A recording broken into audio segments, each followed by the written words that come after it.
ইয়াত থকা মিয়া বাংলাদেশী বা অবৈধ সন্দেহযুক্ত বেদখলকাৰীসকলে অতি সোনকালে ইয়াৰ পৰা গুচি যাওক। আমি বিনম্ৰতাৰে আজিও আমি অনুৰোধ জনাইছো আৰু এসপ্তাহ সময় আছে। আমাৰ কাউণ্টডাউন ষ্টাৰ্ট হৈ গ'ল।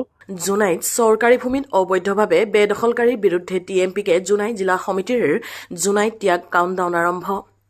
জোনাইৰ বনভূমি তথা চৰকাৰী ভূমিত বেদখলেৰে বসবাস কৰা সন্দেহযুক্ত নাগৰিকক টিএমপিকে জোনাই জিলা সমিতিৰ লগতে ট্ৰাইবেল সংঘ আকছু তথা জোনাইৰ সচেতন ৰাইজে শীঘ্ৰে জোনাইৰ পৰা বেদখলমুক্ত কৰিবলৈ আহ্বান জনাইছে অসম চৰকাৰক। জানিব পৰা মতে জোনাইৰ মুৰকংচলেক ট্ৰাইবেল বেল্ট এণ্ড ব্লকৰ কেইবাটাও স্থানত সন্দেহযুক্ত লোকে অবৈধভাৱে বেদখল কৰি আছে চৰকাৰী ভূমিত। ইয়াৰে জোনাইৰ ৰেলৱে ষ্টেচনৰ সমীপত তেলাম, জোনাই বজাৰ, উদয়পুৰ, আবৰলেকু, ২ নং ছিগাপুৰ আদি বিভিন্ন অঞ্চলৰ চৰকাৰী ভূমিত অবৈধভাৱে বেদখলেৰে কাঠফুলাৰ দৰে গঢ়ি উঠিছে সন্দেহজনক বেদখলকাৰীয়ে। জানিব পৰা মতে জোনাইৰ চিগা গাঁও পঞ্চায়তৰ অন্তৰ্গত ২ নং ছিগাপুৰত চৰকাৰী ভূমিত অবৈধভাৱে সন্দেহজনক প্ৰায় ২৫টা পৰিয়ালে বেদখলেৰে বসবাস কৰি আছে প্ৰায় ৪০ বিঘা চৰকাৰী ভূমিত। অকল বেদখলে নহয়, তাত সন্দেহজনক লোকে স্থাপন কৰিছে এখন মছজিদ পৰ্যন্ত। ফলত জোনাইত অবৈধভাৱে চৰকাৰী ভূমিত বেদখলকাৰীৰ বিৰুদ্ধে সৰব হৈ পৰিছে জোনাইৰ বিভিন্ন দল সংগঠন। জোনাইৰ মুৰকংচলেক ট্ৰাইবেল বেল্ট এণ্ড ব্লকৰ অন্তৰ্গত বনভূমি কিংবা চৰকাৰী ভূমিত বেদখলেৰে বসবাস কৰা সন্দেহজনক লোকক শীঘ্ৰে বেদখল মুক্ত কৰিবলৈ জোনাই জিলা টিএমপিকে ট্ৰাইবেল সংঘ আছুৰ লগতে সচেতন ৰাইজে অসম চৰকাৰক আহ্বান জনোৱাৰ সময়তে জোনাই সমষ্টিৰ বিধায়ক ভুৱন পেগুৱে সংগঠনসমূহৰ এনে পদক্ষেপক সমৰ্থন জনাই অবৈধ বেদখলকাৰীক শীঘ্ৰে উচ্ছেদ কৰিবলৈ আহ্বান জনাইছে অসম চৰকাৰক। যোৱা ২৫ জুলাই তাৰিখে জোনাই জিলা টিএমপিকে এমএমকে টিএমএমকে যৌথ উদ্যোগত আমি জোনাইত জোৰ সমদল আয়োজন কৰিছিলোঁ। এই জোৰ সমদল জৰিয়তে আমি জোনাইত অবৈধ বাংলাদেশীয়ে চৰকাৰী ভূমি দখল কৰা ঠাইসমূহ আমি চৰকাৰক উচ্ছেদ কৰিবৰ কাৰণে সময়সীমা বান্ধি দিছিলোঁ। আমি ১৫ দিন সময়সীমা বান্ধি দিছিলোঁ আৰু এতিয়া আৰু এসপ্তাহ সময় আছে। এই এসপ্তাহৰ ভিতৰত আমাৰ ইয়াত থকা মিয়া বাংলাদেশী বা অবৈধ সন্দেহযুক্ত বেদখলকাৰীসকলে অতি সোনকালে ইয়াৰ পৰা গুচি যাওক। আমি বিনম্ৰতাৰে আজিও আমি অনুৰোধ জনাইছোঁ আৰু এসপ্তাহ সময় আছে। আমাৰ কাউণ্টডাউন ষ্টাৰ্ট হৈ গ'ল। কিন্তু এসপ্তাহৰ ভিতৰত যদি ইয়াৰ পৰা নিজে ওলাই নাযায়, কিন্তু আমি টিএমপিকে জোনাই জিলা সমিতিয়ে ইয়াৰ ওপৰত নিজে ব্যৱস্থা ল'বলৈ আমি সাজু আছোঁ। আমাৰ সংগ্ৰাম একমাত্ৰ এতিয়া এই টিএমপিকে এই যিটো মিয়া বাংলাদেশী সিহঁতৰ কাৰণে যুঁজিবলৈ আমি প্ৰস্তুতি আছোঁ। আমাৰ শেষ উশাহলৈকে আমি কিন্তু ইয়াৰ কাৰণে আমি যুঁজিবলৈ প্ৰস্তুতি হৈ আছোঁ। ইয়াৰ লগতে আমি আৰু এটা চৰকাৰক আঙুলিয়াই দিছোঁ। আমাৰ চিগা গাঁও পঞ্চায়তৰ ২ নং ছিংগাপুৰত ৪০ বিঘা মাটিত চৰকাৰী ভূমিত অবৈধভাৱে তাতো কিছুমান সন্দেহযুক্ত নাগৰিকে আছে বুলি আমি খবৰ পাইছোঁ আৰু গোটেই ৰাইজে জ্ঞাত।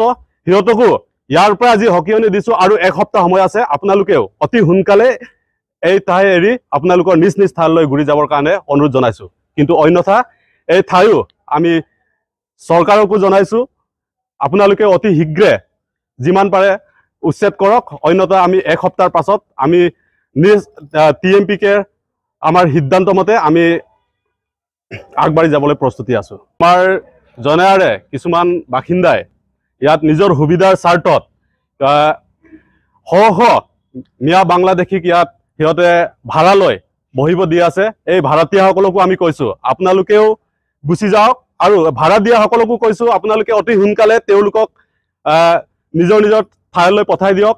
আপোনালোকৰ ১-২ টকাৰ লাভৰ কাৰণে আমাৰ কিন্তু জোনাইখন ধ্বংস কৰিবলৈ নিদিব। সেয়ে কৈছোঁ আপোনালোককো এসপ্তাহৰ ভিতৰত আপোনালোকে যোন জোনাত আমি গম পাওঁ ইয়াত যোনে যোনে ইয়াত ভাড়া দি থৈছে ১০০-২০০ গড়কৈ অধিক পপুলেশ্যন হিচাপে চাব গ'লে এটা মালিকে ৪০০-৫০০ জনকৈ সিহঁতে তাত আমাৰ অবৈধ বাংলাদেশীয়ে কিছুমান সন্দেহযুক্ত মিয়া বাংলাদেশীয়ে সিহঁতে আশ্ৰয় দি ৰাখিছে। তাৰ কাৰণে আপোনালোককো কৈছোঁ, বিনম্ৰতাৰে অনুৰোধ জনাইছোঁ অতি সোনকালে সিহঁতক ইয়াৰ পৰা আমাৰ জোনাইৰ পৰা তালি টোপোলা লৈ আপোনালোকে যিদৰে পাৰে সিহঁতক ইয়াৰ পৰা হাতাই দিবলৈ আপোনালোকক অনুৰোধ জনাইছোঁ। বৰ্তমান সময়ত অসমৰ জনপ্ৰিয় মুখ্যমন্ত্ৰী ডক্টৰ হিমন্ত বিশ্ব শৰ্মাৰ বলিষ্ঠ নেতৃত্বত উজনি আৰু নামনি অসমত যিসকল চৰকাৰী ভূমি বেআইনীভাৱে দখল কৰি আছে তেখেতসকল উচ্ছেদ কাৰ্যক জনাই জিলা ট্ৰাইবেল সংঘই প্ৰথমে আমি আদৰণি জনাইছোঁ। ইয়াৰ লগে লগে 1951 চনৰ 13 মাৰ্চ তাৰিখে মুৰ্কংচেলেক জনাই ট্ৰাইবেল বেল্টখন গঠন কৰা হৈছিল। গঠনৰ পিছৰে পৰাই আজিৰ তাৰিখলৈকে মুৰ্কংচেলেক ট্ৰাইবেল বেল্টখন অবৈধ লোকৰ চৰণীয়া পথাৰত পৰিণত হৈছে। আমি বৰ্তমান পৰিলক্ষিত হৈছোঁ চিগাঁও গাঁও পঞ্চায়তৰ 2 নং ছিংগাপুৰ গাঁৱত এটা বিশেষ শ্ৰেণীৰ লোকে চৰকাৰী ভূমি অধিগ্ৰহণ কৰি আছে আৰু বসবাস কৰি থকা পৰিলক্ষিত হৈছে। তাৰোপৰি তেলাম গাঁও পঞ্চায়তত কেমিজেলেম গাঁও পঞ্চায়তৰ আবৰলেকো আৰু 2 নং তৰাজান গাঁৱত জনাই বজাৰৰ উদয়পুৰ গাঁৱত আৰু ৰেলৱে কলনীত এটা বিশেষ শ্ৰেণীৰ লোকে চৰকাৰী ভূমি বেদখল কৰি থকা আমি পৰিলক্ষিত হৈছে। অসম ভূমি ৰাজহ অধিনিয়ম আইন 1886 দশম অধ্যায় মুৰ্কংচেলেক জনাই ট্ৰাইবেল বেল্টত বলবৎ কৰি সেই সন্দেহজনক আৰু অবৈধভাৱে ভূমি বেদখল কৰা লোকসকলক অসমৰ মাননীয় মুখ্যমন্ত্ৰী অসম চৰকাৰক জোনাই বিধানসভাৰ মাননীয় বিধায়ক ভুৱন পেগু ডাঙৰীয়া আমি জোনাই জিলা ট্ৰাইবেল সংঘৰ পৰা আইন বলবৎ কৰি সেই লোকসকলক জোনাই অঞ্চলৰ পৰা উচ্ছেদ কৰিবৰ কাৰণে জোনাই জিলা ট্ৰাইবেল সংঘই দাবী জনাইছোঁ। অসম চৰকাৰে ৰাজ্যখনৰ চৰকাৰী ভূমি আৰু সংৰক্ষিত বনাঞ্চলৰ বেদখলকাৰীসকলক উচ্ছেদ কাৰ্যসূচী চলাই আছে। আমাৰ উত্তৰ অসমতো বহুকেইখন চৰকাৰী ভূমি আৰু সংৰক্ষিত বনাঞ্চলত অবৈধ লোকে বেদখল কৰা পৰিলক্ষিত হৈছে। বিশেষকৈ ধেমাজি জিলাৰ জোনাই সমজিলাৰ মুৰ্কংচেলেক জনজাতি আৱিষ্টিকৰণত অবৈধ সন্দেহভাজন নাগৰিকে বিভিন্ন চৰকাৰী ভূমি আৰু সংৰক্ষিত বনাঞ্চলত বেদখল কৰা পৰিলক্ষিত হৈছে আৰু দিনে দিনে এই মুৰ্কংচেলেক জনজাতি আৱেষ্টনী অঞ্চলত সন্দেহযুক্ত নাগৰিকৰ সংখ্যা বৃদ্ধি পোৱা পৰিলক্ষিত হৈছে। বিশেষকৈ জোনাই সদৰ উদয়পুৰ 2 নং তৰাজান ৰেলৱে ষ্টেচনৰ লগতে ছিংগাপুৰ তেলাম আৰু বিভিন্ন জেগাত প্ৰতি বছৰে সন্দেহভাজন নাগৰিকৰ সংখ্যা বৃদ্ধি পাইছে আৰু স্থায়ীভাৱে বসবাস কৰা পৰিলক্ষিত হৈছে।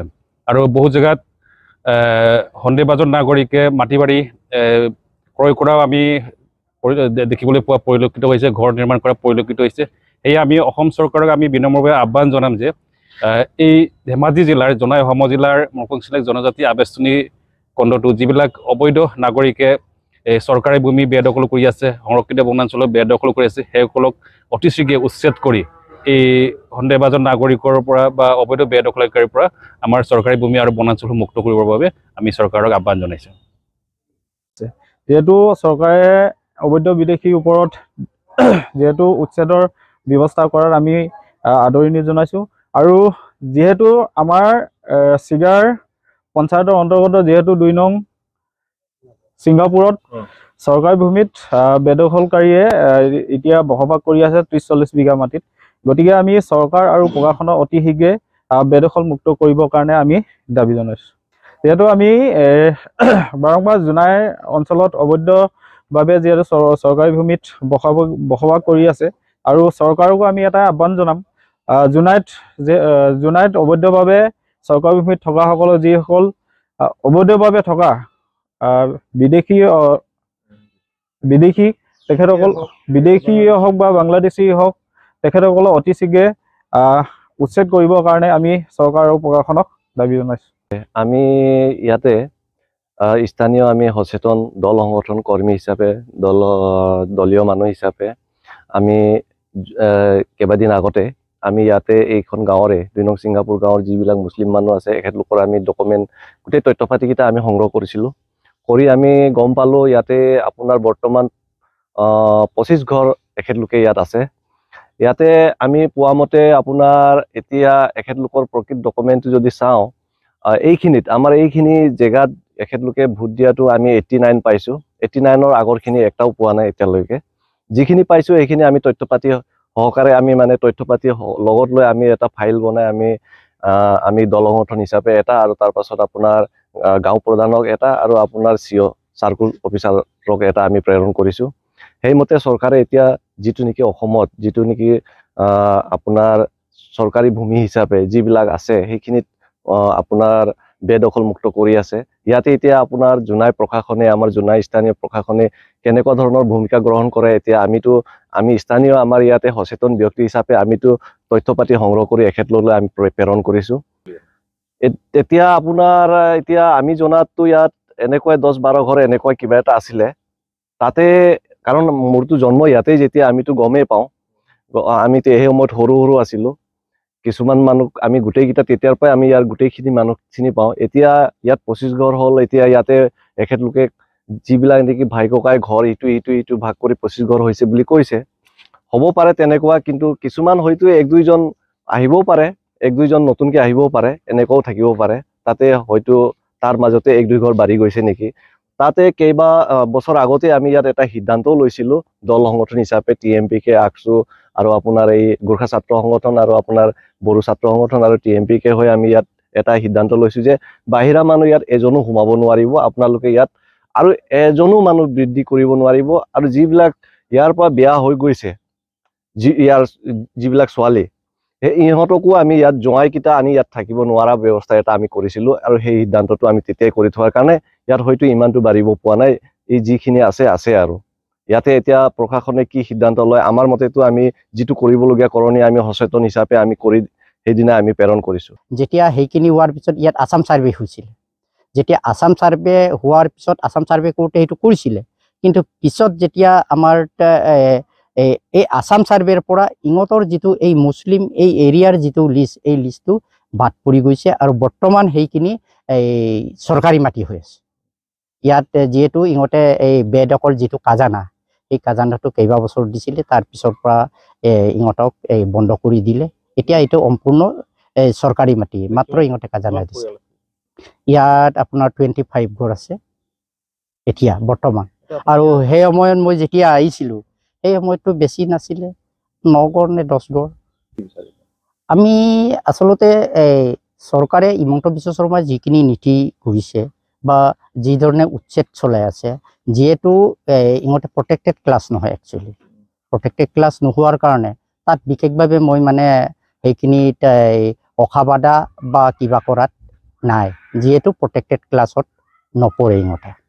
গতিকে প্ৰটেক্টেড ক্লাছত নপৰে যেতিয়া, সেই কামটো যেতিয়া আমাৰ বিজেপি চৰকাৰে যেতিয়া কৰি আছে, তাত মোৰ দ্বিমত নাই। Jonai Murkongselek tribal belt and block হয়। যুগে যুগে ইয়াত থকা খিলঞ্জীয়া সংগঠনে বা জনজাতীয় সংগঠনে TMPKৰ পৰা আৰম্ভ কৰি যিমান খিলঞ্জীয়া সংগঠন আছে সদায় দাবী কৰি আছে, ইয়াত যিখিনি লাহে লাহে এটা দুটাকে বহুত হৈ গ'ল এতিয়ালৈকে, যিখিনি অবৈধ বাংলাদেশী মিয়া আছে, সিহঁতক ইয়াৰ পৰা উচ্ছেদ কৰিব লাগে, ইয়াৰ পৰা খেদিব লাগে। ট্ৰাইবেল বেল্ট এণ্ড ব্লক এৰিয়াত কোনো পধ্যেই সিহঁতে আইনগতভাৱে নোৱাৰে থাকিবলৈ। তাৰ পাছতো ইয়াত আগৰ পৰা আছিলে, কোনো চৰকাৰে আগতে তেখেতসকলক খেদিবলৈ প্ৰচেষ্টা চলোৱা নাছিলে। মোৰ মনত আছে এটা সময়ত, আজি 30-40 বছৰ আগত এজন অফিচাৰ আছিলে, তেখেতে কৌব চাপৰিত উচ্ছেদ চলাইছিলে।